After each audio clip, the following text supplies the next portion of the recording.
तो हमारे पास टाइम इतना ज़्यादा नहीं है, तो इसलिए जल्दी जल्दी आंखें बंद करो और प्रार्थना करो परमेश्वर के सामने आज के वचन के लिए कि परमेश्वर जो कुछ आज अपना वचन दे उसे हम पकड़कर आगे बढ़ें। धन्यवाद परमेश्वर। आप मेरे पीछे पीछे साथ साथ प्रार्थना कर सकते हो कि परमेश्वर तेरा पवित्र वचन हम जो सुनने जा रहे हैं तो निश्चय परमेश्वर हमें बुद्धि और समझ दे चुके हो कि इन शब्दों को, इन वचनों को हम पूरा अपने हृदय में रखें, आज्ञाकारी में रहें, वफादार बने, पूरी तरह वचन में हम चले। और परमेश्वर हम मांगते हैं यीशु मसीह के नाम से आप ऐसा हमें बना चुके हो ताकि हम आपको अपने जीवन से खुश करें। जो कुछ हम यहाँ से सीखें अपनी जान से भी बढ़कर उसे प्यारा समझ कर करें। सब परमेश्वर तेरी महिमा के लिए मैं विश्वास करता हूँ, करती हूँ। आज कोई अंधकार की शक्ति मेरे वचन को चुरा नहीं पाएगी। इससे मैं पूरा लाभ लूंगा, आगे बढ़ूंगा। ऐसा हो चुका है यीशु के नाम से, आमीन। तो अभी आप लोगों ने, जैसे आप बिलीवर्स हो और ये लोग जो बैठे हैं ये सेवक लोग हैं, पास्टर्स, ठीक है। तो याद रखना, मैं एक चीज आपको समझाना चाहता हूं। चाहे आप बिलीवर हो, चाहे आप पास्टर हो, लेकिन सबसे पहले वचन तो सबको पूरा करना पड़ेगा। जैसे मैं मैन ऑफ गॉड हूं तो मैं भी अपनी जिंदगी में वचन को पूरा करता हूं। इन दिनों में मैं काफी बड़ी प्रेर में हूं क्योंकि मुझे कुछ अब बड़ा करना है, बहुत कुछ बड़ा करना है। मेरी एक डिजायर है, वो जो दुनिया में मैं पूरी करना चाहता हूं परमेश्वर के साथ, तो उसे परमेश्वर पूरा करवा चुका है। लेकिन साथ साथ आपने ध्यान रखना है कि सेवक लोगों को भी कि ये भी रेगुलर बने। अगर ये रेगुलर बने रहे तो इनकी कलीसियाएं बड़ी बढ़ेगी, इनकी मिनिस्ट्रीज बढ़ जाएगी। वैसे मैं प्रे तो इनके लिए करता हूं, इन दिनों में बड़ी और भी खास कर प्रे करने लगा हूं मैं। लेकिन मेरा विश्वास है कि इनको प्रैक्टिकली परमेश्वर के भवन में आना पड़ेगा कंटिन्यू, ताकि ये लोग भी अच्छे से परमेश्वर की इच्छा में बढ़ सके, ठीक है। तो आज मेरे पास जो टॉपिक है वो पिछली बार जो मैंने दिया वही है, लेकिन इसमें कई सारी नई बातें। गुलामी से आजादी। सबसे पहले बाइबल के अंदर जो गुलामी शब्द है ये क्या है, ये बड़ा विषय हमारे लिए कि जो गुलामी की बात परमेश्वर कर रहे हैं वो क्या चीज है गुलामी जिसे हमें छूटना है। एक्चुअली ये गुलामी जो है ये है हमारी सोच, हमारी समझ, हमारी बुद्धि, ये गुलाम थी। कितनों को बात समझ आती है? आपकी सोच, समझ, बुद्धि ये गुलाम थी शैतान की, दुष्ट की। किसकी वजह से? आपके ब्लड के अंदर एक वायरस था, उसकी वजह से। जैसे कोरोना वायरस आया, इसी तरह हमारे खून में एक वायरस आया, उस वायरस का नाम था सिन वायरस। तो ये जो सिन वायरस था, जिसे हम कहते पाप का वायरस, जो हमारे ब्लड में था, इसके कारण नेगेटिविटी ने, दुष्ट ने हमारी सोच, समझ, बुद्धि को क्या कर लिया? गुलाम बना लिया। हम ये गुलाम थे। अब ये जो गुलामी थी ये खतरनाक विषय था, खतरनाक। और जानते ये यीशु में आने के बाद भी लोग इसके गुलाम होते हैं, इसीलिए वो अच्छा जीवन नहीं जी पाते, इसीलिए उनकी अच्छी जिंदगी नहीं होती। आप जानते हो जब मनुष्य ने पाप किया, आदम ने, उसकी पत्नी ने, दोनों ने, तब पृथ्वी श्रापित हुई, मनुष्य श्रापित हुआ, और जिसके कारण उनके ब्लड में पाप आया और जिससे उनकी सोच, समझ, बुद्धि सब गुलाम होगी। हमारी उंगली को गुलाम नहीं किया, हमारी चमड़ी को गुलाम नहीं किया शैतान ने, हमारे बालों को गुलाम नहीं किया। आप गुलाम किससे हो? आपकी बॉडी जो अंग है, ऑर्गन, उससे हो या बुद्धि, समझ, सोच से हो? बुद्धि, समझ, सोच से। ये दुनिया जो है पत्थर को, मिट्टी को, जानवरों की पूजा कर रही है, ये सोच, बुद्धि, समझ गुलाम है उनकी। इसी से परमेश्वर आपको आजाद करना चाहता था। इसके लिए कुछ वचन मैं आपको दूंगा आज, लेकिन इसके मैं 2 पार्ट आपको मार्च में फिर दूंगा, क्योंकि मार्च तक मुझे क्या करना पड़ेगा, और कुछ चीजें रीड करनी है। ये मेहनत का काम है, ये वचन नॉर्मल नहीं होता जो आपको दिया जाता है, लेकिन आप उसे लेते कैसे हो ये आपके ऊपर डिपेंड करता है कि हम लोग इतनी मेहनत से जो वचन को लेते हैं खुदा से, उसे उतना बड़ा दर्जा देना होगा। अगर उतना बड़ा आप दर्जा दोगे तो फिर जिंदगी कुछ अलग होगी, फिर उसका मजा कुछ अलग होगा, फिर जिंदगी जीने का नजरिया कुछ अलग होगा। आप जानते हो, आप कब अपनी सोच समझ बुद्धि में गुलाम हो जाते हो, कई बार आपको समझ नहीं लगती, सेवक भी हो जाते हैं सच्ची। इसीलिए ये बड़ा विषय हमारे लिए, ठीक है। तो अभी मैं आपको, फिर उस समय जब पाप बढ़ रहा था तो परमेश्वर ने क्या किया, एक टेम्परेरी सॉल्यूशन दिया मनुष्यों को।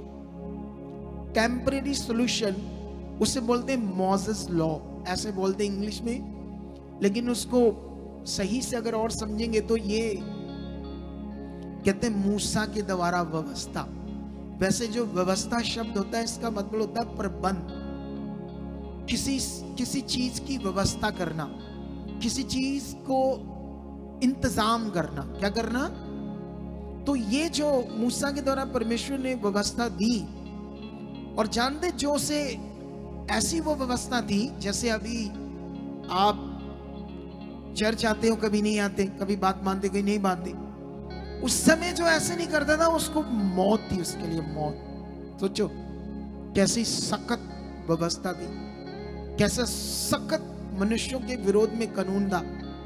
कितनों को बात समझ आती है, लेकिन याद रखो वो व्यवस्था दी, पर उससे कोई छुटकारा नहीं था बुद्धि समझ से।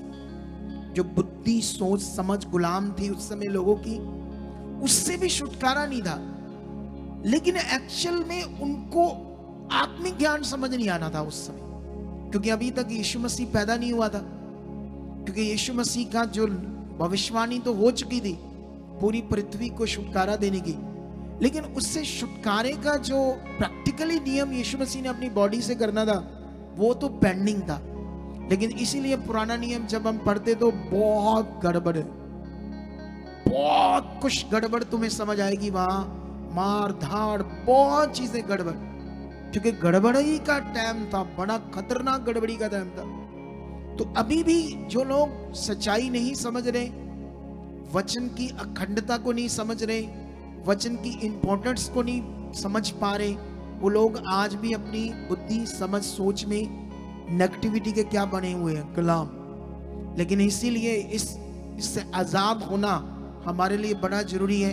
अगर हम आजाद नहीं हुए तो फिर हम वो जीवन नहीं देख पाएंगे जिससे यीशु मसीह ने हमारे लिए दिया।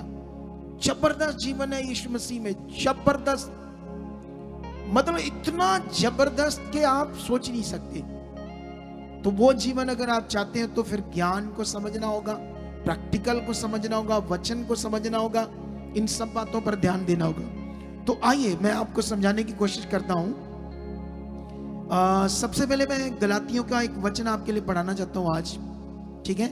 लेकिन मैंने आज जो वचन देने हैं, इसके बाद मैं मार्च में इसकी 2 मीटिंग्स करने जा रहा हूं इसी टॉपिक के ऊपर। वो और जबरदस्त प्रभावशाली टॉपिक होंगे इसी के ऊपर, ठीक है। लेकिन ये भी आपके लिए बहुत हेल्पफुल है आज, अगर ये वचन पकड़ोगे, ध्यान दोगे तो बहुत हेल्प करेगा ये वचन आपके लिए। तो शुरू करते हैं। गलातियों 5 का 1 से ऐसे लिखा, मसीह ने स्वतंत्रता के लिए हमें स्वतंत्र किया, अतः इसी में स्थिर रहो और दास्तव के जुए में फिर से ना जीतो। इधर देखो ध्यान से, ये जो वचन है इसे समझना होगा जो लिखा गया है। मसीह ने हमें आजादी के लिए आजाद किया और लिखा इसमें स्थिर रहो, इस आजादी में स्थिर रहो और गुलामी के जुए में फिर से मत जीतो। मतलब उस गुलामी में मत जाओ जिससे यीशु मसीह में तुम्हें छुटकारा मिला। अब गुलामी मैंने तुम्हें बता दी, गुलामी सोच समझ है। जितनी तुम्हारे जीवन में अनाज्ञाकारी है, जितनी चीजें तुम प्रभु की सुनते हो और तुम नहीं मानते, समझ लो तुम सोच समझ से अभी भी गुलाम हो। नेगेटिविटी तुम्हें करनी नहीं दे रही, नेगेटिविटी तुम्हें परमेश्वर के साथ खुलने नहीं दे रही, नेगेटिविटी तुम्हें वो जो खुदा के साथ वो आज्ञाएं जो नियम है जिनमें भरपूर जीवन है तुम्हारे लिए, वो तुम क्यों नहीं कर पा रहे? क्योंकि अभी भी कई चीजों में उसने तुम्हें गुलाम करके रखा है। कैसे छूटना है इससे, ये बड़ा विषय है। लेकिन अभी दास्तव का गुलामी, दास्तव मतलब गुलामी। और जानते हो ये साथ में वो लोग जिनके लिए लिखा गया था ये वचन, उनको वो अन्य जाति थे। गलातिया लोग जो थे अन्य जाति थे। अन्य जाति का मतलब वो यहूदी नहीं थे, वो यहोवा को नहीं जानते थे जन्म से, वो लोग यीशु को नहीं जानते थे। तो उनके भी भगवान थे। अलग अलग देशों में, ये जो चाइना, जितने भी देश है, अमेरिका, यूरोप, इनमें भी ये भगवान थे। ये वो भगवान नहीं थे जो इंडिया में थे। हर देश के अलग अलग भगवान थे। सोच कर देखो कैसा दुनिया में एक सिस्टम है। ये कहां से सिस्टम आया कि हर देश में अलग अलग भगवान है लोगों के पास? ये खतरनाक एक सिस्टम था, ठीक है। लेकिन इन चेलों ने जाकर देशों देशों में प्रचार किया और उनको समझ आया सच्चाई क्या है। तुम्हारे पास भी ये सच्चाई आई है, तुम इसे कितना पकड़ते हो ये आपके ऊपर है, ठीक है। लेकिन अभी मैं थोड़ा सा और पढ़ता हूं आगे ताकि आपको क्लैरिटी मिले। वहां पर गलातिया लोग जो थे वो पौलुस के द्वारा परमेश्वर को जान गए। उनके जो रीति रिवाज थे उन्होंने छोड़ दिए, उन्होंने रीतियां छोड़ दी। क्या कर दी उन्होंने?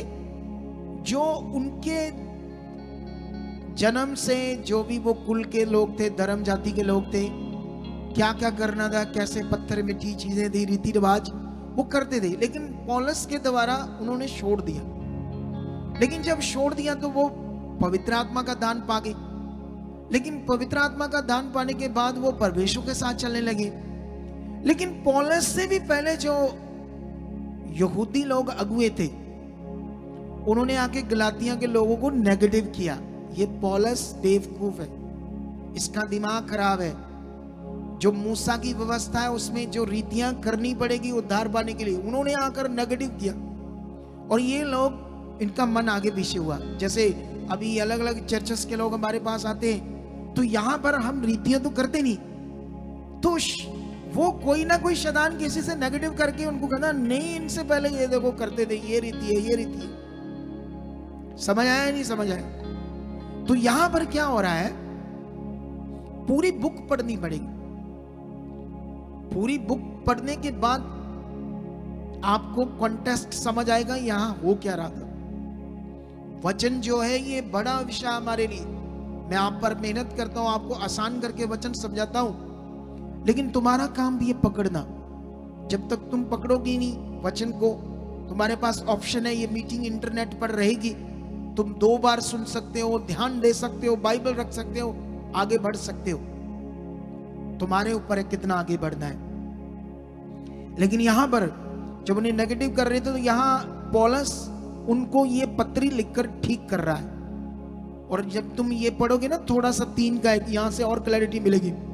3 की 1 में लिखता है, निर्बुद्धि गलातियों, किसने तुम्हें मोह लिया? मोह लिया मतलब तुम्हें हिप्नोटाइज कर दिया अपनी बातों से। कई आज भी हो जाते हैं कई परमेश्वर के बच्चे हिप्नोटाइज शिक्षाओं के पीछे लगकर। और किसके पीछे नहीं लगते? खुदा के पीछे नहीं लगते, इंसानों के पीछे लग जाते हैं। कभी सफल नहीं होंगे जब सही से सीखेंगे नहीं तो। लेकिन यहां पर लिखा, तुम्हारी तो मानो आंखों के सामने यीशु मसीह क्रूस पर दिखाया गया। ये अटर्नली अंडरस्टैंड करवा दिया था उसने यीशु को, यीशु का काम क्या था, वो क्यों आया था, ये बात लिखी। अटर्नली आंखों से दिखाया गया मतलब इतना अंदर से उन्हें समझ आ गई थी, फिर भी शैतान ने उनकी जिंदगी में काम किया। मैं तुमसे केवल ये जानना चाहता हूं कि तुमने पवित्र आत्मा को क्या व्यवस्था के कामों से या विश्वास के समाचार से पाया? क्या तुम ऐसे निर्बुद्धि हो कि आत्मा की रीति से आरंभ करके अब शरीर की रीति पर अंत करोगे? आत्मा से जीवन को शुरू करके अब इन यहूदियों के पीछे लग के ये रीति रिवाज मटीरियलिस्ट चीजों को पकड़कर अपनी जिंदगी को फिर से जियोगे, वो समझा रहा है। कितनों को बात समझ आती है? लेकिन मुझे वापस इस वचन पर आना है। मैंने तो वो आपको समझाया कि गलातियों को लोगों को ये पत्री लिखी क्यों गई, लेकिन उसके बाद 5:2 में लिखा, देखो मैं पौलुस तुमसे कहता हूं कि यदि खतना कराओगे, खतना भी एक शरीर के साथ रीति थी। क्या थी? खतना भी क्या था? शरीर के साथ एक चाकू से थोड़ा सा शरीर को काटना। समझ आया कि नहीं समझ आया? एक रीति थी। कहता अगर खतना कराओगे तो मसीह से तुम्हें कुछ लाभ ना होगा।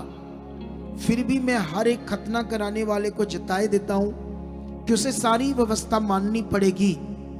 तुम जो व्यवस्था के द्वारा धर्मी ठहरना चाहते हो, मसीह से अलग और अनुग्रह से गिर गए हो। कोई भी रीति तुम्हें धर्मी नहीं ठहरा सकती, कोई भी दुनिया की रीति और यीशु मसीह की। तुम यीशु मसीह के बलिदान के द्वारा, उसके कर्म के द्वारा, और तुम जो विश्वास करते हो उस कर्म के ऊपर कि हाँ प्रभु ने मेरे लिए किया, हाँ उसने मुझे पाप से छुड़ाया, हाँ उसने कोड़े खाकर मेरी बीमारियों को खत्म किया, हाँ उसने लहू बहाकर मुझे पाप से, मौत से छुड़ाया, ये उसने काम किया। ये है आपका विश्वास, यही आपके लिए जीवन है। अगर आप इस विश्वास से भटक कर किसी भी तरह की मटीरियलिस्ट चीज को पकड़कर सोचो मेरी हीलिंग होगी, मेरी डिलीवरेंस होगी, मेरी चंगाई होगी, तो तुम गुलाम बन जाओगे अपनी सोच समझ बुद्धि में। असल चीज नहीं कर पाओगे, असल चीज तुम्हें करनी होगी। कितनों को बात समझ आती है? फिर तुम बड़े जीवन को देख नहीं पाओगे। लेकिन यहां पर वो कहता व्यवस्था, व्यवस्था मतलब वही रीतियां। कहता तुम व्यवस्था से धर्मी ठहरना चाहते हो तो मसीह से और अनुग्रह से गिर गए हो। मसीह से और अनुग्रह से गिर गए हो, क्योंकि आत्मा के कारण हम विश्वास से, पवित्र आत्मा के कारण विश्वास से आशा की हुई धार्मिकता की बात जोती है। कितनों को बात समझ आती है? शे में लिखा, मसीह यीशु में ना खतना और ना खतना रहत कुछ काम का है, परंतु केवल विश्वास जो प्रेम के द्वारा प्रभाव डालता है। अब तुम्हें यह समझना होगा जो मैं तुम्हें समझाने की कोशिश कर रहा हूं। मैं अभी तुम्हें यह पॉइंट समझा दिया, लेकिन अभी मैं वापस जाऊंगा पुराने नियम में, न्यायों की पुस्तक में। तुम्हारे लिए न्यायों की पुस्तक में जाना क्यों जरूरी है? क्योंकि वहां पर मैं तुम्हें कुछ ऐसे पॉइंट समझाने वाला हूं जो तुम्हारे लिए जबरदस्त इंपॉर्टेंट है, समझना। जोर से बोलो हालेलुया। अब मूसा और यहोशू मरने के बाद अब उनके ऊपर कोई बड़ा भविष्यवक्ता नहीं है पुराने नियम में, लेकिन परमेश्वर न्यायों की पुस्तक जो कम से कम सैकड़ों सालों का रिकॉर्ड है, सिर्फ अकेली न्यायों की पुस्तक सैकड़ों सालों का क्या है वो रिकॉर्ड। मैंने चेक नहीं किया, अभी मैंने रीड नहीं किया, ऐसे चेक नहीं किया कि कितने सैकड़ों सालों का रिकॉर्ड है। मैं आने वाले दिनों में आपको बता दूंगा, लेकिन सैकड़ों सालों का रिकॉर्ड है। 300-400 सालों का भी हो सकता है, 200-300 सालों का भी हो सकता है, ठीक है। एक बुक का इतना बड़ा रिकॉर्ड है, ठीक है। लेकिन यहां पर मैं एक चीज आपको समझाने जा रहा हूं। अभी मैं वचन पढ़ने जा रहा हूं न्यायों की पुस्तक 2 अध्याय का 11 वचन से, ठीक है। 11 वचन में आपको मुझे समझाना पड़ेगा, और इससे पहले अगर हम बाइबल में चेक करते हैं तो यहां पर ओतनियल का चरित्र, अहूद का चरित्र, शमगर का चरित्र, फिर उसके बाद दबोरा बराक का चरित्र, फिर उसके बाद आता है गिदोन, फिर आगे और चरित्र है, कैरेक्टर्स। ये उन्हीं की तरह परमेश्वर ने लोगों को खड़ा किया जैसे मूसा, यहोशू, अपने लोगों को ट्रैक पर रखने के लिए, सीधे रास्ते पर रखने के लिए जो मूसा के द्वारा व्यवस्था आई है उसके बीच में बने रहने के लिए उन शारीरिक रीतियों को करते रहना पड़ेगा और परमेश्वर के साथ हर नियम में बने रहना पड़ेगा। कितनों को बात समझ आती है? जो भी उस समय दिए थे, लेकिन वो टेम्परेरी सॉल्यूशन था, पक्का सॉल्यूशन नहीं था। लेकिन यहां से बताता हूं, जब यहोशू मर जाता है उसके बाद क्या होता है मैं आपको समझाता हूं। 2:11 से लिखा, इसलिए इजरायली वह करने लगे जो यहोवा की दृष्टि में बुरा है। सुनो, जैसे माता पिता ना, माता पिता तो उनके बच्चे, अगर बच्चे बाहर बुरी संगति रखते, फ्रेंड्स बनाते हैं या नशा करते हैं तो वो बिगड़ गए। कल को माता पिता रोकते हैं उन्हें तो वो झगड़ा कहते तुम अच्छे नहीं हो। अपने किसी दोस्त की मम्मी को मिलते, डैडी को मिलते, वो तो उनके नहीं है माता पिता, तो वो प्यार से बातें करेंगे तो वो बोलेंगे वो बड़े अच्छे हैं, वो बड़े अच्छे हैं, वो तो कुछ नहीं कहते। समझ आया कि नहीं समझ आया? लेकिन इसी तरह जिसने हमें पैदा किया है वो जानता है आपके लिए नाश क्या है। नाश से आपको बचाना चाहता है परमेश्वर, क्योंकि नियम है, जीवन परमेश्वर के साथ है और परमेश्वर के लॉ के साथ है। और जो परमेश्वर ने मनुष्य के लिए जीवन का काम पूरा किया पृथ्वी पर, अगर मनुष्य को उसकी समझ नहीं है तो वो नाश हो जाएगा पाप करते करते। पाप परमेश्वर की जगह किसी और चीज को देना और उसकी भक्ति करना, ये सबसे बड़ा पाप है। उसके बाद पाप की तो हजारों टाइप आ जाएगी।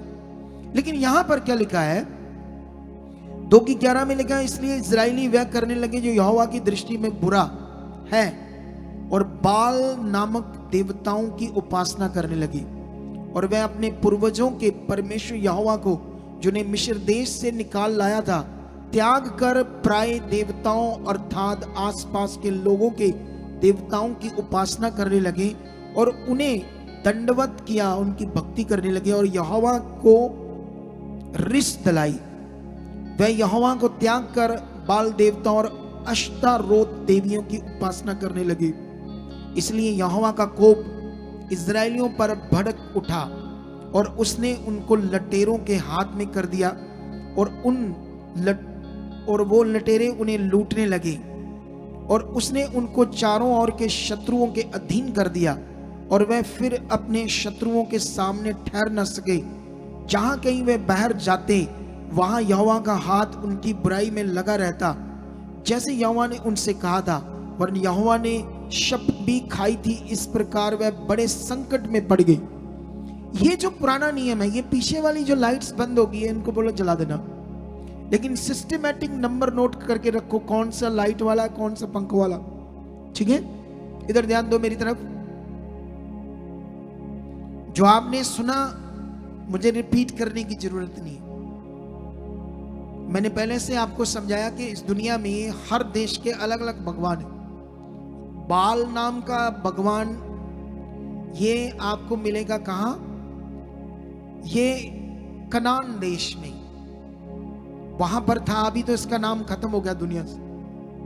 अश्तारोत देवी ऐसे नाम था, ये भी नाम खत्म हो गया उन देशों में। कितनों को बात समझ आती? ऐसे भगवान थे अलग अलग। लेकिन यहां पर इन्होंने दुनिया बनाने वाले को छोड़ दिया और ऐसी चीजों को पूजा करने लगे और परमेश्वर के सामने पाप किया। और उसके बाद लिखा परमेश्वर उनको गुस्सा आया और शत्रुओं के उसने हाथ में कर दिया। ये करेक्शन करना पड़ेगा, परमेश्वर कभी ऐसे नहीं करता। लेकिन ये अगर मैं क्रिश्चियनिटी को ये बात समझाऊं तो वो नहीं समझेगी, वो कहेंगे नहीं आप गलत हो, ये परमेश्वर ही करता है, ऐसे बोलेंगे। परमेश्वर एक वचन समझाता हूं आपको यहां से 2 का, इन्हें समझाओ को जो पहले ऑलरेडी स्विच लगे हुए हैं उनको क्यों छेड़ते हैं? इतनी तो बुद्धि चाहिए ना कि जो चल रहे स्विच लगे हुए हैं उनको क्यों छेड़ते हैं ये लोग? बात तो उनको करने की है ना। अभी ध्यान दो, यहां पर 2 का 18 वचन पढ़ते, क्या लिखा? जब जब यहोवा उनके लिए न्याय को ठहराता तब तब वह उस न्याय के संग रहकर उसके जीवन भर उन्हें शत्रुओं के हाथ से छुड़ाता था। न्याय मतलब जो उन्हें सही से परमेश्वर के मार्ग पर चलाए।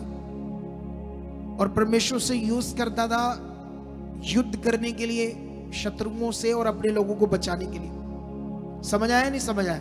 न्याय उसको कहते हैं। जब जब परमेश्वर ऐसे खड़ा करता था आत्मा में चलने वाले किसी को, जो आत्मा में नहीं, सॉरी, परमेश्वर पर विश्वास करने वाले पर, लेकिन परमेश्वर उसके साथ संग रहकर अपने लोगों को शत्रुओं से छुटकारा देता था, क्योंकि यहोवा उनका कहारना,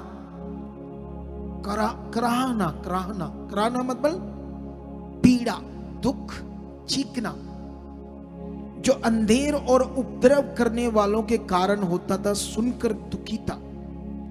अगर परमेश्वर ही उन पर हालात देता था, शत्रुओं के हाथ में देता था, पर दुखी क्यों होता था? बोलो, क्या दुखी होगा वो?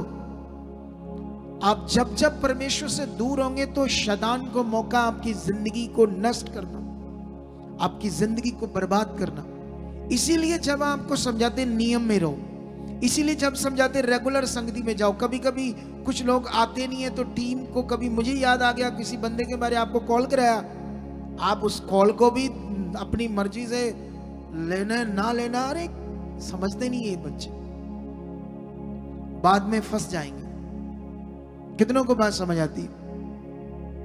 लेकिन वो दुखी होता था, परंतु जब न्यायी मर जाता तब वह फिर पराये देवताओं के पीछे चलकर उनकी उपासना करते और उन्हें दंडवत करते और अपने पुरखाओं से अधिक बिगड़ जाते थे और अपने बुरे कामों और हठीले चाल को नहीं छोड़ते थे। यही थी सोच समझ बुद्धि की गुलामी। जो वो गुलाम थे, इससे कभी बाहर ही नहीं आ पा रहे थे इजरायली लोग। शरीर में रीति रिवाजों के साथ चलकर तो परमेश्वर के साथ चलते थे अपने फायदे के लिए, लेकिन जब न्याय मर जाता था तो फिर गड़बड़ हो जाती थी। क्या ऐसी जिंदगी जीनी हमने भी? बोलो, क्या ऐसी जिंदगी हमें जीनी है जैसे अभी भी मसीह में कुछ लोग जीते? मसीह में आज भी लोगों का स्वार्थ है, आज भी परमेश्वर के साथ सिर्फ ये मतलब है काम, सब कुछ आ जाए, कोठियां आ जाए, घर आ जाए, गाड़ियां आ जाए। क्या सिर्फ तुम इन चीजों के लिए परमेश्वर से चलते हो, या असल विषय को समझना चाहते हो? जो इतने बड़े काम कर सकता, अभी हमने गवाहियां सुनी दुनिया भर, वो कितना खतरनाक, वो छोटे से बंदे में शैतान आ रहा है, कितना उससे मार रहा था। वो फौजी भाई उसकी बेटी को कैसे शैतान मार रहा था, उसका पेस मेकर मशीन और वो क्या कहते हैं उसको, स्टेंट डलने वाले थे, लाखों रुपए लगने वाले थे।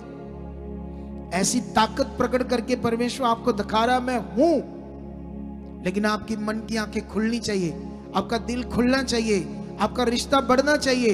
दौड़ दौड़ कर, अगर 10:30 बजे संगति चल रही थी सर्दियों में, तो 10 बजे आ जाओ, प्यार है तो। फिर आप गुलाम नहीं हो, आप अपनी समझ में, सोच समझ में। अगर आपकी सोच समझ बुद्धि गुलाम है तो आप कभी भी परमेश्वर का वचन अच्छे से पूरा नहीं करोगे। परमेश्वर का वचन पूरा करना मतलब लाभ, बड़ा लाभ, बड़ी बरकत, और ये बढ़ती जाएगी बरकत, बढ़ती जाएगी बरकत। कितनों को बात समझ आती? लेकिन यहां पर मैं कुछ जल्दी जल्दी आपको समझाना चाहता हूं कि कैसे ये शैतान इनको अपना गुलाम बना रहा था और ये लोग गड़बड़ कर रहे थे। मैंने तुम्हें पुराने नियम से समझाया, ये वो लोग हैं जिन्होंने मिस्र की बर्बादी देखी, परमेश्वर को देखा फिजिकली इन लोगों ने देखा। तुमने फिजिकली परमेश्वर को नहीं देखा। जानते, जब परमेश्वर इन्हें छुड़ाकर लेकर जा रहा था मिस्र की गुलामी से, तो रात को इनके आगे खंबा बनकर, आग का खंबा चलता था, आग का खंबा, जैसे वो क्या कहते हैं, वावरोला होता नहीं, वावरोला घूमता है और उसका खंबा सा बन जाता है। जैसे दूसरे देशों में वो एस्ट्रोनॉट, पता नहीं क्या बोलते इंग्लिश में है, टॉर्नेडो, वो जो बनता है उसका हवा का ऐसे खंबा सा बन जाता है। ऐसे खंबा बनकर इनके परमेश्वर आगे आगे चलता था, आग का खंबा बनकर, और दिन को बादल से छाया करता था। कितनों को बात समझ आती है? ये बंदे ना डिस्टर्ब क्यों कर रहे हैं? जब कुछ चाहिए नहीं, बार बार क्यों डिस्टर्ब कर रहे हैं ये लोग? अरे संगति के बाद इन्हें बोलो चक्कर लेना जो करना है। इनको बोलो बंद कर दो, ये सब कुछ ठीक चल रहा है, सब लाइटें चल रही है। इधर ध्यान दो मेरी बात पर, अभी मेरी बात पर ध्यान दो। इन लोगों ने परमेश्वर को फिजिकली देखा, तुमने नहीं देखा अभी, लेकिन फिर भी देखकर वो मिस्र इतना पावरफुल देश था, उसकी मिलिट्री पावर इतनी तगड़ी थी। मिलिट्री पावर की बात कर रहा हूं उस समय मिस्र की।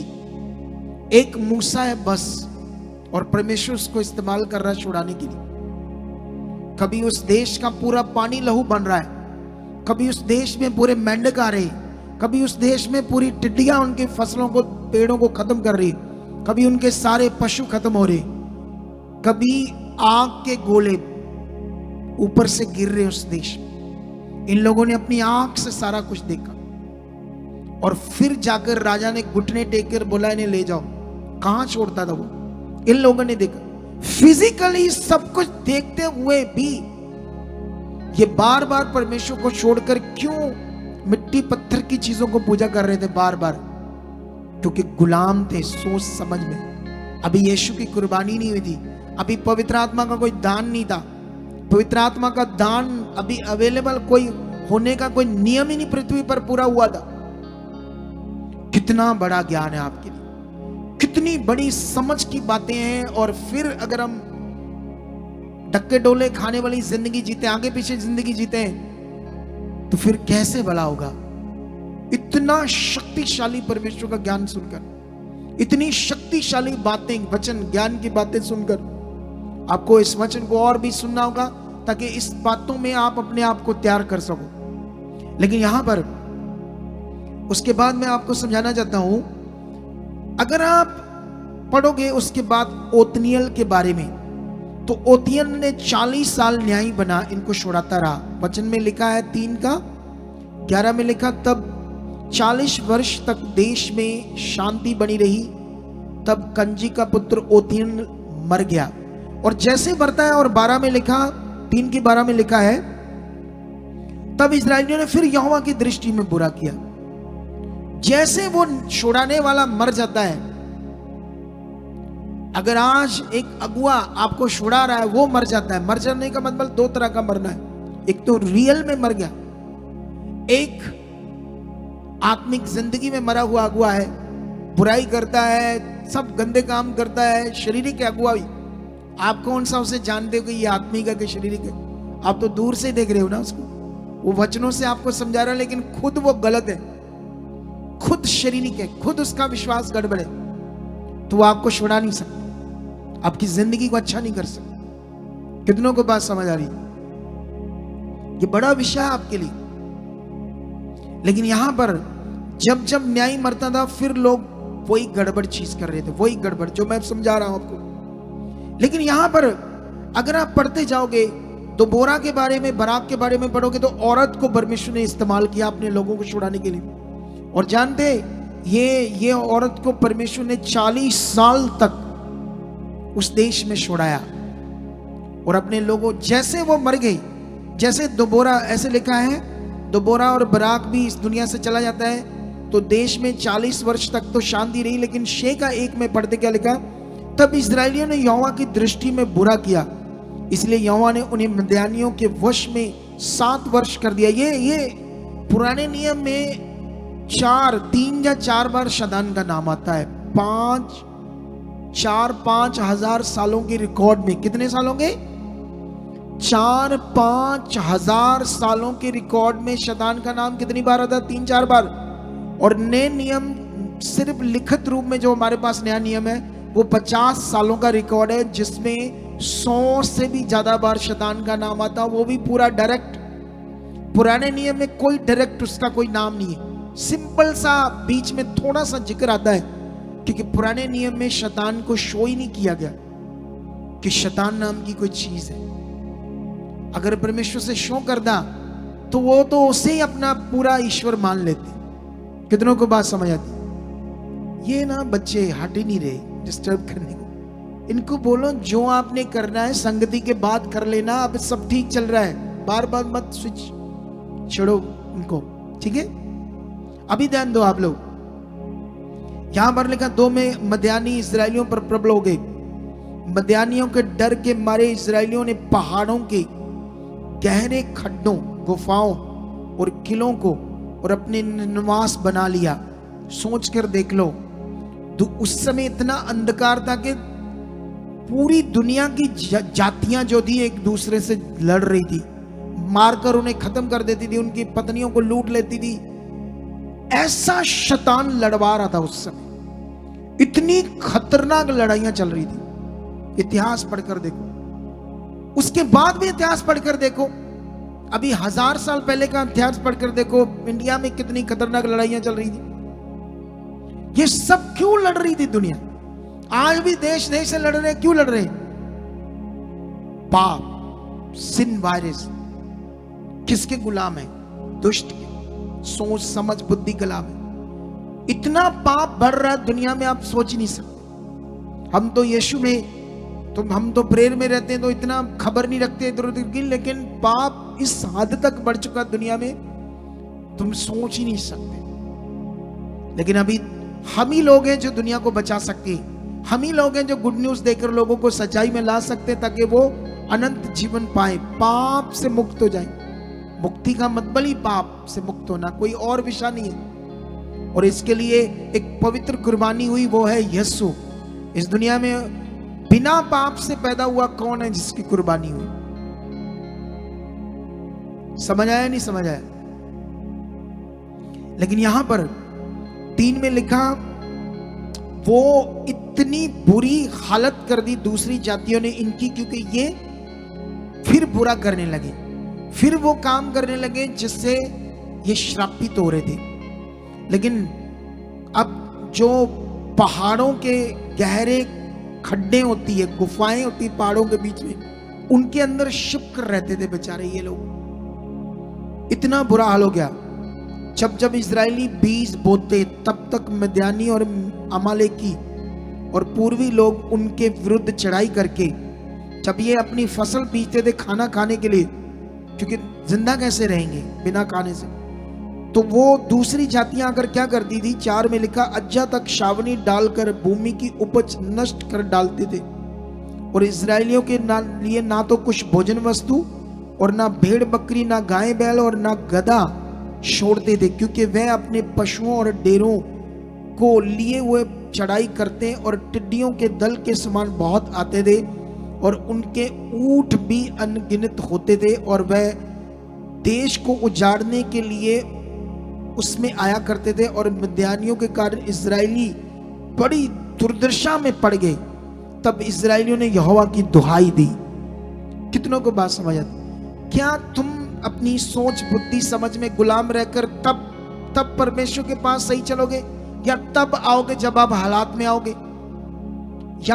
या आत्मा में गुलामी से मुक्त होकर उसके प्यार में बढ़ोगे, उसकी इच्छा में बढ़ोगे? कितनों को बात समझ आती? क्योंकि जितना बढ़ोगे, जितना नजदीक होंगे, उतनी जबरदस्त जिंदगी होगी, उतना जबरदस्त रोशनी का जीवन होगा। कितनों को बात समझ आती है? तो इसीलिए ये बात सीख लो।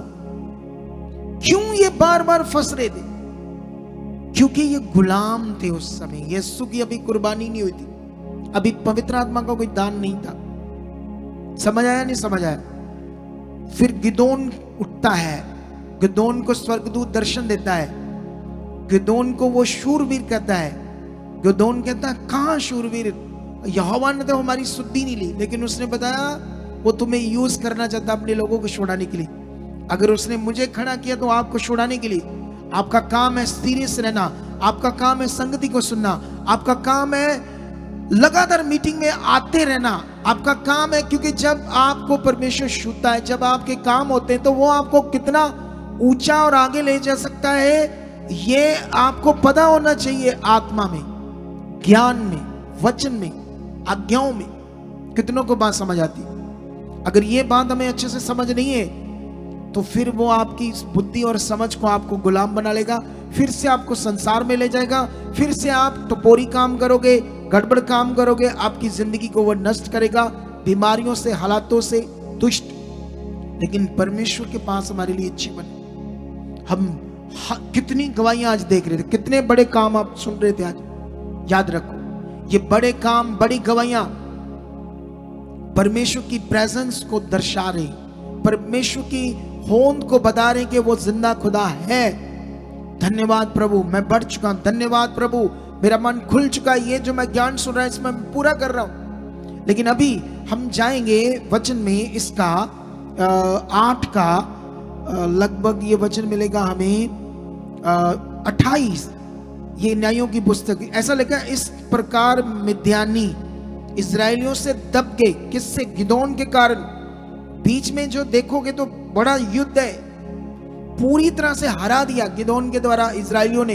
वो इजरायलियों जो खड्डों में और गुफाओं में छुप कर मर मर कर जिंदगी जी रहे थे, लेकिन जब इसने वचन पूरा किया, किसने? गिदोन ने। इसको परमेश्वर ने यूज किया और सारे देश को छुड़ाया। लेकिन यहां पर ऐसे लिखा है, इस प्रकार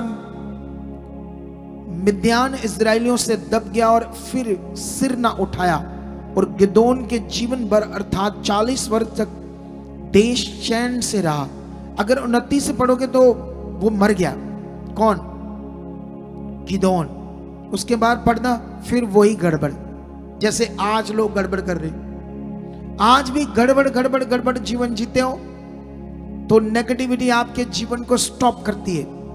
परमेश्वर के साथ आपकी आशीषों को स्टॉप कर देती है। जो कुछ आपके लिए लाभ, चीजें, बरकत, आशीषें उसने रखी है, उस पर वो स्टॉप लगाता है और आपके जीवन को गड़बड़ करता है। इसीलिए सतर्क रहो, इसीलिए चौकस रहो, इसीलिए लगा जागते रहो, ध्यान दो, मैं परमेश्वर के साथ। इन बातों पर तुम्हें अभी बढ़ने की जरूरत है और ज्यादा। ये साल है इस मिनिस्ट्री का सबसे बड़ा साल है। ये भविष्यवाणी हो रही है। इस साल जो परमेश्वर आपको वचन देगा उस पर आपको फोकस बनाना होगा। इस साल जो वचन है उस पर आपको ध्यान देना होगा और अपने आप को इंप्रूव करना होगा परमेश्वर के साथ। अपने आप को अंगीकार करना होगा, मेरा विश्वास बढ़ चुका, मेरा मन बढ़ चुका, मैं खरा वफादार बन चुका, मैं हर नियम, हर आज्ञा खराई से पूरा कर रहा हूं, मैं ऐसा बन चुका। ऐसे आपको अंगीकार, ऐसे आपको प्रैक्टिकल करना पड़ेगा। अपनी प्रार्थनाओं में हमने प्रेयर पिलर शुरू किया, रोज 7:30 बजे उसमें बनो, अपने आप की उन्नति करो। देखना बीमारियां हवा में उड़ जाएंगी, बड़े बड़े मार्ग खुल जाएंगे यीशु मसीह के नाम से। लेकिन यहां पर मैं आपको जल्दी जल्दी लेकर जाना चाहता हूं रोमियो की पुस्तक में, ठीक है? यहां से थोड़ा सा ज्ञान देना चाहता हूं, ज्यादा नहीं, क्योंकि मैं चाहता नहीं ज्यादा लेट हो, ठीक है? इसका मैं चाहता हूं 3 चैप्टर में। यहां आपके लिए कोई बात है जो आपको समझानी बड़ी जरूरी है। अगर 3 का 20 पढ़ोगे तो ऐसे लिखा, क्योंकि व्यवस्था के कामों से कोई प्राणी उसके सामने धर्मी नहीं ठहरेगा, इसलिए कि व्यवस्था के द्वारा पाप की पहचान होती। पुराने नियम में परमेश्वर ने कहा चोरी नहीं करना, तो व्यवस्था में ये लिखा था। तो वो बात से उन लोगों को पता चला अच्छा चोरी करना गलत है, लालच नहीं करना, व्यवस्था में लिखा था।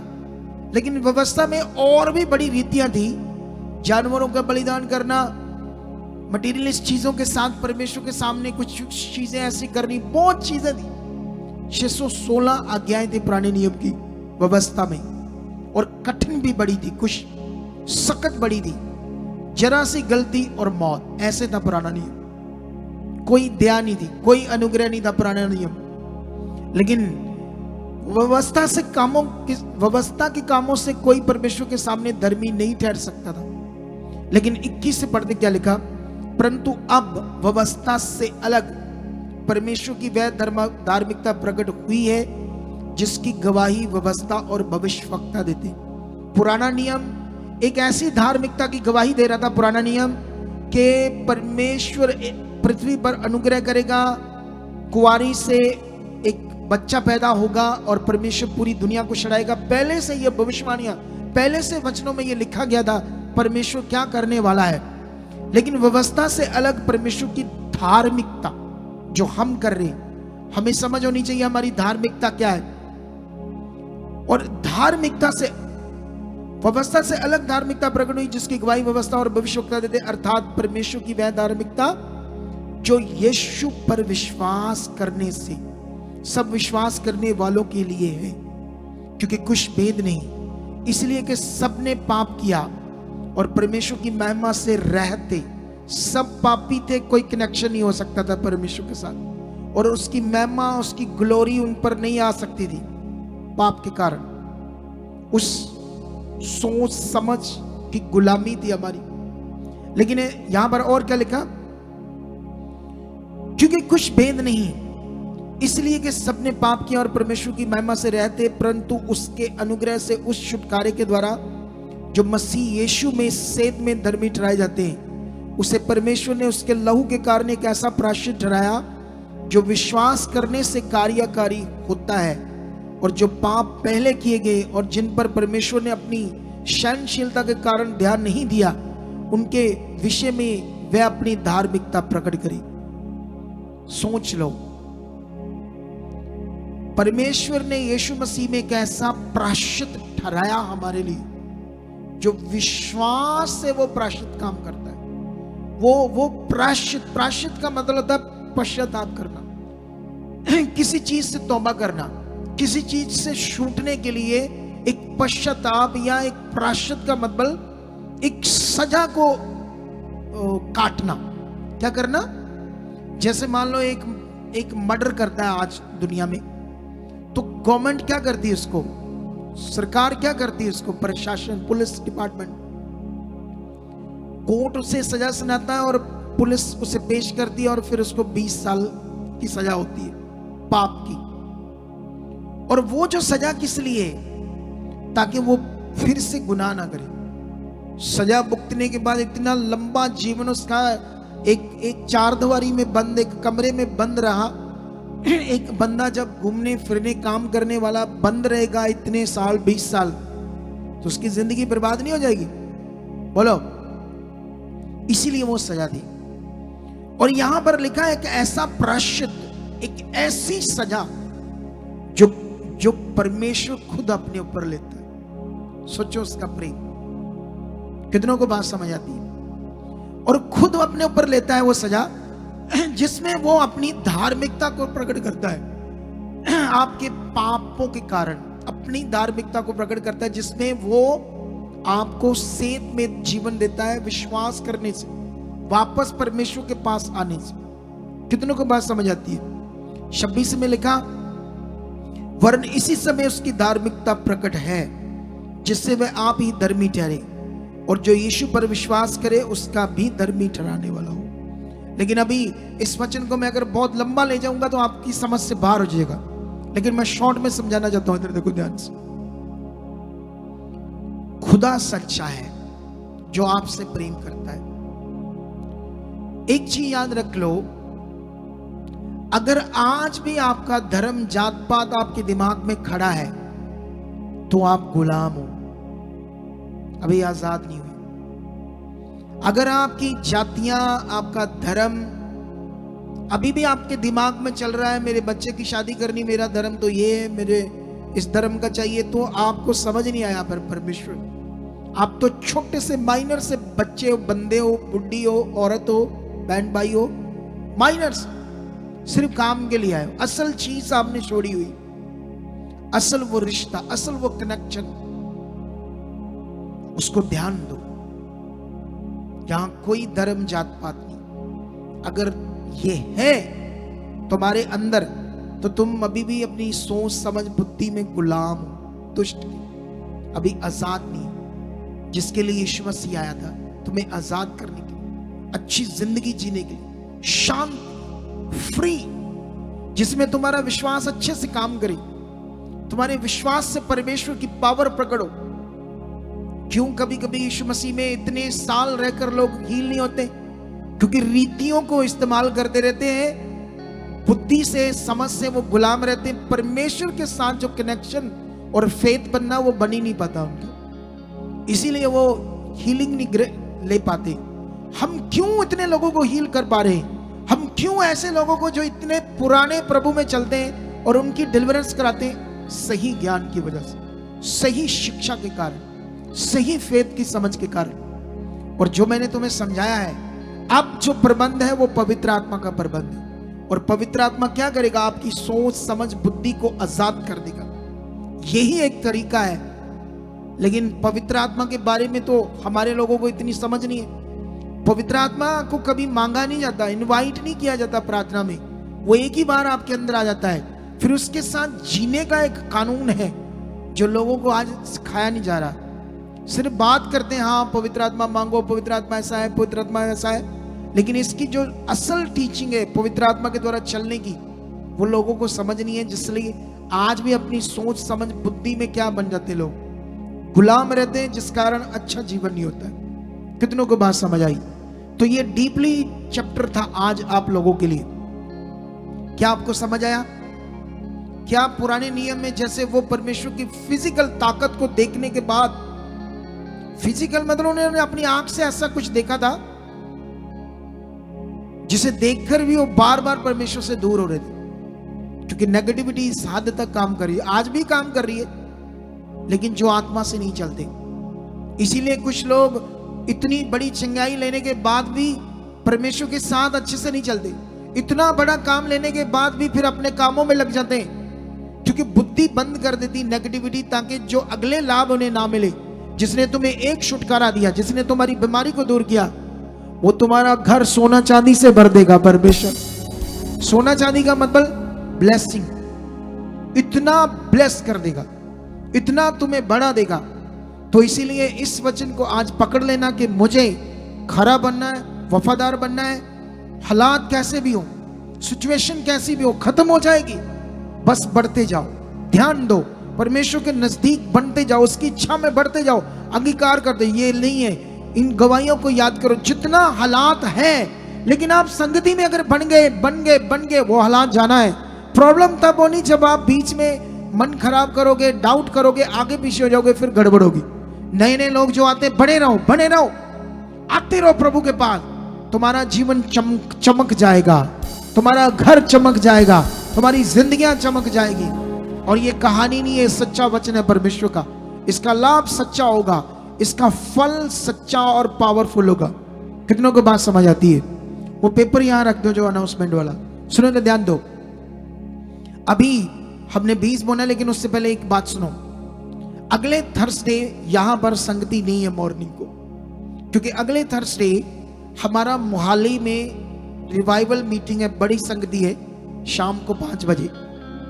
अगर कोई जाना चाहता है, दूर तो है, इधर दोपहर को चलना पड़ेगा, रात को पता नहीं आना पड़ेगा, 1:30, 2, 2:30, 3 बज जाएंगे इधर वापस आते। ठीक है, तो आपके ऊपर है, आप जाना चाहते हो, संगति का आनंद लेना चाहते हो, मजा लेना चाहते हो जिंदगी का, परमेश्वर के कामों का, तो आपके ऊपर है। ठीक है, अगर आपने जाना है, आप सोचते हो मैं कैसे जाऊंगा, मेरे पास तो कोई साधन नहीं है, तो हम बस से करेंगे कुछ यहाँ अपने टीम को लेकर जाने के लिए, वॉलंटियर्स को, वर्शिप टीम को। तो उनमें अगर आप लिखाओगे कि मुझे भी जाना, मैं किराया दूंगा अपना, तो किराया कितना होगा ये आपको बता देंगे। अगर आप जाना चाहो तो लिखा सकते हो, क्योंकि अगले थर्सडे दिन को मीटिंग नहीं होगी, रात को वहां होगी मोहाली में। ठीक है, समझ आया कि नहीं समझ आया? और आपने जो भी अलग अलग स्टेट्स के लोग हैं, उस मीटिंग को देखना, शेयर करना है, ताकि उसमें कैसे परमेश्वर मुझे यूज करेगा। वहां भी परमेश्वर, हम अपनी ब्रांच खोलने वाले हैं वहां पर, बड़ी वाली ब्रांच, सारी बातें चल रही है। तो जैसे ये चल रही है बातें, ये हमें परमेश्वर यूज कर रहा, बढ़ा रहा है अपने काम के लिए, रूहों को बचाने के लिए, ताकि लोगों के पास सही ज्ञान जाए। अगर परमेश्वर के साथ मेरी शिक्षा खरी है, जो शिक्षा मेरे पास खुदा से आई है, दुनिया को जरूरत है ना इसकी, तो एक दिन दुनिया की सबसे बड़ी ये मिनिस्ट्री होगी आपकी आंखों के सामने। और जिन लोगों ने इसको छोड़ दिया होगा, वो बाद में पछताएंगे, कितनी बड़ी गलती होगी। हमारी तो एक पोस्ट थी यहाँ, हमारा तो एक लेवल था यहाँ, हमने ठोकर मारी थी परमेश्वर की सच्ची मिनिस्ट्री को, बाद में पछताएंगे वो लोग। और ये आपकी आंख के सामने होगा, 100% होगा, क्योंकि ये जो ज्ञान है ये इतना बड़ा है जो मैं आपको दे रहा हूं, और ये सब पवित्र आत्मा के द्वारा आ रहा है। क्योंकि मैं किसी रीति में हूं ही नहीं, मैं कोई रीति को मानता ही नहीं हूं, मैं तो आत्मा के जीवन को मानता हूं, मैं आत्मा से चलता हूं। प्रे में रहता हूं और परमेश्वर के साथ कनेक्शन बनाकर रहता हूं, वही मेरे मन को खोलता है, वही मुझे वचन देता है। मैंने यहां बोला मुझे अभी आधा वचन मिला है, मैं अंदर गया और प्रेयर की, परमेश्वर को कहा परमेश्वर जल्दी कर दो, फिर मुझे आधा भी मिल गया और मैंने अपने टॉपिक को परमेश्वर से लेकर आपको बता दिया। अब इतना बड़ा ये टॉपिक था, इतना अंडरस्टैंड करने वाला ज्ञान था, इसे पकड़ कर रखना है, ठीक है। तो अभी आइए, हर नियम हर आज्ञा जो हम मानते हैं, आज प्रभु भोज है, तो प्रभु भोज के बारे में 20 इकट्ठा करने के बाद मैं 2 मिनट आपसे बात करूंगा, ठीक है। तो अभी हम अपना सीन बोएंगे। ऑनलाइन जो अपने घरों में देश विदेशों में बैठे हैं वो लोग और यहाँ के जितने लोग हैं, ठीक है, आप लोग सारे ध्यान दो। कैमरे वाले कहां गए बंदे सारे, ये अंदर चले गए सारे बंदे, कमाल है ये बंदे। जो मेन बंदे 2 थे, मुझे इस चीज से ना थोड़ा सा बनना में है, देख लो मेरे मुंह से कोई बात निकलेगी, कितने अजीब, बाहर भी नहीं आते, सुनकर भी नहीं बाहर आते। जबकि ये टाइम होता है सीन देने का, ये देखने का, अंदर चिपक कर बैठे। वो टुल्लू बाहर आ जाओ, समझ आया नहीं मेरी बात, सुनती कि नहीं सुनती, फिर मैं कुछ और बोलूंगा ज्यादा। वो 2 बंदे बस बाहर आ जाओ जो पहले से देख रहे थे बात।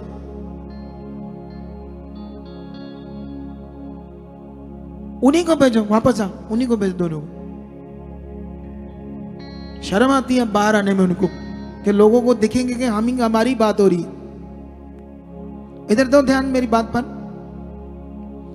तो अभी आप लोगों ने क्या करना है यहां पर, ठीक है। अब आपने जो करना है उस पर बड़ा ध्यान देना पड़ेगा आपको, ठीक है। जो खरा रहेगा ना, खरा परमेश्वर के साथ अपनी सेवा में, उस पर अनुग्रह आएगा, याद रखना। जो खरा रहेगा, क्योंकि मैं अपनी जिंदगी में खुदा के साथ खरा रहा, खरा।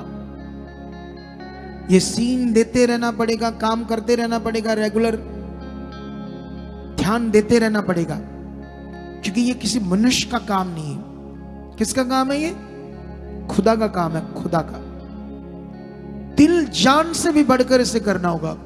इधर देखो ध्यान से, आप खुदा के घर में आते दिल जान से भी बढ़कर आओ, सोच समझ से भी ज्यादा बढ़कर आओ, इतने सच्चे दिल से उसके पास आओ। ये करो, आप सबको ये करने की जरूरत। हालेलुया।